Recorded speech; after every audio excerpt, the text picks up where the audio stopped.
नमस्कार, आप देख रहे हैं सी न्यूज भारत और मैं हूं आपके साथ ज्योति अरोरा। वक्त हो गया है अलीगढ़ बुलेटिन का, जिसमें हम जानेंगे कि सरेराह बाइक छीनने के विवाद पर किसने युवक पर झोंका फायर।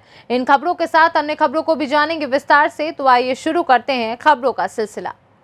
अलीगढ़ के व्यस्ततम रेलवे रोड पर सरेराह बाइक से जा रहे युवक से बदमाश युवकों ने बाइक छीनने का प्रयास किया, जिसके बाद बाइक स्वामी युवक द्वारा विरोध करने पर बदमाशों ने फायर झोंक दिया। हाथ में गोली लगने से युवक घायल हो गया।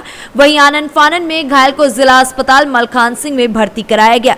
पीड़ित युवक ने आरोप लगाते हुए कहा कि कुछ दूर तक पुलिस की मौजूदगी में ही फायर करने के बाद आरोपी भागता रहा, लेकिन पुलिसकर्मी नहीं पकड़ पाए। पूरा मामला बन्ना देवी थाना इलाके के रेलवे रोड का है। वहीं जिला अस्पताल के इमरजेंसी इंचार्ज ने बताया कि 20 वर्षीय युवक घायल अवस्था में अस्पताल में आया था, जिसका उपचार जारी है। क्या नाम है आपका? शादान नाम है शादान जी। कहाँ रहते हैं शादान? उस पर चौड़ाई पर शादान क्या हुआ आपके साथ? मेरे साथ ऐसा हुआ कि हम जा रहे थे बुलेट देने मेडिकल, तो वहाँ पर हम दो जने जा रहे थे, तो वहाँ पर हमें रोक लिया कि बाइक से आ रहे थे। तो हमें मतलब वहाँ पे झगड़ा हो रहा पहले से, तो ये रेल रोड से पहले रेल रोड पर जी किसी और का झगड़ा हुआ था? जी किसी और को हो रहा था। तो हमें रोक के नहीं, हमसे कह रहे कहाँ आ रहे हो, तो हमने कि ऐसे ऐसे हम काम से आ रहे हैं ब्लड देने, तो हमारी R15 छीनने लगी। कौन लोग थे? वो यहाँ के थे तिलीपाड़े के, जानते हो लेकिन आप उनको? मैं नहीं जानता, भाई हैं और जानते हैं वो। अच्छा, फिर क्या हुआ?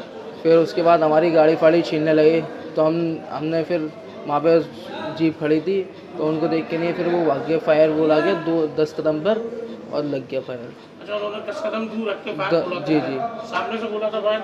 जी जी सामने से, मतलब उल्ट हो गई नहीं गाड़ी पे, जो एकदम मार दिया उन्होंने बिना दी। अच्छा, कहाँ लगा आपके? जी मेरे हाथ पे लगा। हथियार देखा आपने कौन सा था? जी जी ब्लैक कलर का था, मैंने ये नहीं मालूम कौन सा था शायद। आप बता रहे हो वहाँ पुलिस मौजूद थी? जी मौके पुलिस पे फिर आई पुलिस? फायर किया बाद सुन? नहीं वो नहीं आई, पुलिस नहीं आई? पुलिस नहीं आई, फिर आपने क्या करा? वो भाग गए थे, वो मार गया तुरंत। वो दोनों वो काहे से थे? बाइक कौन से थे, काहे से थे? वो थे बाइक से थे, वो कितने लोग 7-8 थे? 7-8 लड़के थे जी। वो सभी बाइक में थे? सब बाइक से थे, उनके सबके हाथ में सामान था। अच्छा, फिर क्या किया आपने? हम फिर वहाँ से कुछ नहीं, मैंने देखा तो हाथ पे गोलियाँ, तो फिर हम ऊपर उठ के दब गए। तो फिर वो दोस्त से कहने लगे ऐसा है, तुम मलकान सिंह चलो, मैं आने लगी हम। आपके दोस्त से आपने मलकान सिंह आए? फिर हम अभी आपने पुलिस में कंप्लेंट कर दी? कर दी। कहाँ रहते हैं आप शादान? भोजपुरा चौड़ाई पे रहते। थाना कौन सा आपका? थाना है हमारा ऊपर कोतवाली। कोतवाली थाना। सर, एक गनशॉट आया, क्या है पूरा मामला, किस तरीके की अवस्था में था वो? अभी थोड़ी देर पहले एक बच्चा आया था सादान नाम का, जिसकी उम्र लगभग 20 साल के आसपास है।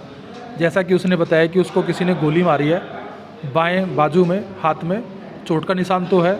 उसका प्राथमिक उपचार करने के बाद हमने उसको बड़े मेडिकल के लिए रेफ़र कर दिया है आगे के उपचार के लिए। क्या नाम है सर आपका? डॉक्टर अमित बैसला।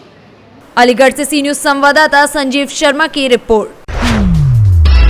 विधानसभा चुनाव नजदीक है और ऐसे में सभी राजनीतिक पार्टियां चुनावी बिसात बिछाने की रणनीति में लगे हुए हैं। वहीं बहुजन समाज पार्टी ने शुक्रवार को अलीगढ़ के छर्रा विधानसभा सीट से प्रत्याशी मैदान में उतार दिए हैं। छर्रा विधानसभा से बहुजन समाज पार्टी के तिलक राज यादव को विधानसभा चुनाव लड़ने का टिकट मिल गया है। दीपावली से पहले ही प्रत्याशी तय करने में बहुजन समाज पार्टी ने पहल कर दी है। इससे प्रत्याशी को चुनाव प्रचार के लिए पर्याप्त वक्त मिल जाएगा और अभी चुनाव आचार संहिता भी नहीं लागू की गई है। हालांकि तिलक राज यादव हरदुआगंज नगर पंचायत के चेयरमैन और बहुजन समाज पार्टी के पूर्व जिला अध्यक्ष रह चुके हैं। शुक्रवार को विधानसभा छर्रा के पहाड़ीपुर गांव में बहुजन समाज पार्टी का कार्यकर्ता सम्मेलन आयोजित किया गया, जिसमें बसपा के राष्ट्र महासचिव मुनकाद अली ने कार्यकर्ताओं को संबोधित किया। इस दौरान अली बीजेपी पर जमकर बरसे। उन्होंने कहा कि पहले जो काम 100-200 रुपए में चल जाता था, अब वही काम 2000 रुपए में हो रहा है। इसीलिए 2000 रुपए का नोट भाजपा सरकार ने बनवाया है। उन्होंने कार्यकर्ताओं से कहा कि 2022 में बसपा की सरकार बनाने के लिए जी जान से जुट जाएं। किस तरीके का प्रोग्राम किया है, क्या प्रत्याशी कौन प्रत्याशी घोषित किए गए यहाँ पे? देखिए, जनपद अलीगढ़ में विधानसभा छर्रा के कार्यकर्ता सम्मेलन था आज, जिसमें भारी तादाद में बहुजन समाज पार्टी के समर्थक और कार्यकर्ता उपस्थित थे। आदरणीय बहन कुमारी मायावती जी ने यहाँ छर्रा विधानसभा से अपना आशीर्वाद देकर भाई तिलक राज यादव जी को बहुजन समाज पार्टी का प्रत्याशी प्रभारी बनाया। चुनाव नजदीक है, किस तरह की रणनीति रहेगी 2022 का चुनाव जीतने के लिए?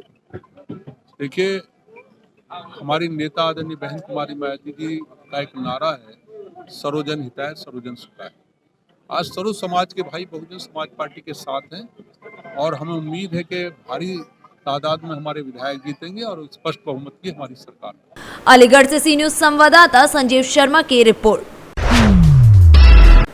अलीगढ़ के अटेवा पेंशन बचाओ मंच के तत्वाधान में कर्मचारियों ने अंबेडकर पार्क से लेकर कलेक्ट्रेट तक रैली निकालकर एनपीएस और निजीकरण व्यवस्था समाप्त करने के संदर्भ में मुख्यमंत्री के नाम ज्ञापन सौंपा और वहीं कलेक्ट्रेट पर आकर भारतीय जनता पार्टी के विरोध में नारेबाजी करते हुए विरोध प्रदर्शन भी किया। हाथों में पेंशन बहाली जैसे स्लोगन लिखे हुए तख्तियों को लेकर जमकर नारेबाजी की गई और मांग की गई कि उत्तर प्रदेश सरकार नौकरियों में 1 अप्रैल 2005 से शिक्षकों कर्मचारियों को दी जाने वाली सामाजिक सुरक्षा पुरानी पेंशन व्यवस्था ओपीएस को समाप्त कर बाजार आधारित नई पेंशन व्यवस्था एनपीएस लागू कर दी गई है, जो ना तो शिक्षकों कर्मचारियों के हित में और ना ही प्रदेश और देश हित में, क्योंकि कर्मचारियों के साथ साथ प्रदेश और केंद्र सरकार का पैसा प्राइवेट कंपनियों के पास जमा हो रहा है, जिसका ना कोई भविष्य और ना ही कोई गारंटी और सुरक्षा व्यवस्था अन्यायपूर्ण और विविधकारी भी है। सरकारी परिसंपत्तियों में देश की धरोहर है। सरकारी संस्था रोजगार सृजन के माध्यम से ही सरकारी संस्था हमारे देश के गौरव केंद्र हैं। इन संस्थानों का निजीकरण करना देश के लिए दुर्भाग्यपूर्ण होगा। आज किस तरीके का विरोध प्रदर्शन किया और क्या उद्देश्य था? हमने पुरानी पेंशन व्यवस्था के लिए अपना प्रदर्शन किया है और नई पेंशन व्यवस्था के खिलाफ विरोध प्रदर्शन किया है। हम ये चाहते हैं कि नई पेंशन व्यवस्था नहीं, कर्मचारी और शिक्षकों के साथ धोखा है, इसको समाप्त किया जाए। सरकार जो निजीकरण की तरफ अपने कदम बढ़ा रही है, उन कदमों को पीछे ले ले, अन्यथा सरकार के जो लोक कल्याणकारी आउटलुक हैं वो खत्म होंगे, इसके साथ सरकारें भी समाप्त होगी। अटेवा पेंशन बचाओ मंच ने पूर्व सरकारों को भी चैलेंज दिया था और उनको धराशायी किया और हम पुनः मतलब जो है ये चेतावनी दे रहे हैं कि या तो पेंशन व्यवस्था लागू कर दी जाए, नई पेंशन व्यवस्था को खत्म कर दिया जाए, नहीं तो 2022 में इस सरकार को भी इसकी औकात बता दें। अलीगढ़ से सी न्यूज संवाददाता संजीव शर्मा की रिपोर्ट। अलीगढ़ में मुख्य विकास अधिकारी अंकित खंडेलवाल द्वारा पंडित दीनदयाल उपाध्याय संयुक्त चिकित्सालय अलीगढ़ का औचक निरीक्षण किया गया। सीडीओ खंडेलवाल द्वारा पैथोलॉजी लैब का निरीक्षण किया गया, जिसमें रजिस्ट्रेशन काउंटर से बताया गया कि आज 298 विभिन्न प्रकार के रोगियों की खून की जांच कराई गई है। इसके उपरांत डेंगू वार्ड का निरीक्षण किया गया, जिसमें 4 डेंगू पॉजिटिव मरीज भर्ती पाए गए। मरीजों से बात करने पर बताया गया कि सुबह शाम डॉक्टरों द्वारा देखा जा रहा है। उनके परिजनों से बात की गई, उनके द्वारा बताया गया कि सभी दवा हॉस्पिटल से ही उपलब्ध कराई जा रही है। निरीक्षण के समय सीएमएस डॉक्टर अनुपम द्वारा बताया गया कि कुल 300 बेड की संख्या, जिसमें से 285 मरीज भर्ती हैं, 15 बेड अभी खाली हैं। 219 मरीज फीवर के हैं, जिसमें से डेंगू के मरीज सिर्फ 4 भर्ती हैं। अलीगढ़ से सी न्यूज संवाददाता संजीव शर्मा की रिपोर्ट। अलीगढ़ बुलेटिन में फिलहाल के लिए इतना ही। देश और दुनिया की तमाम बड़ी खबरों के लिए आप देखते रहिए सी न्यूज भारत।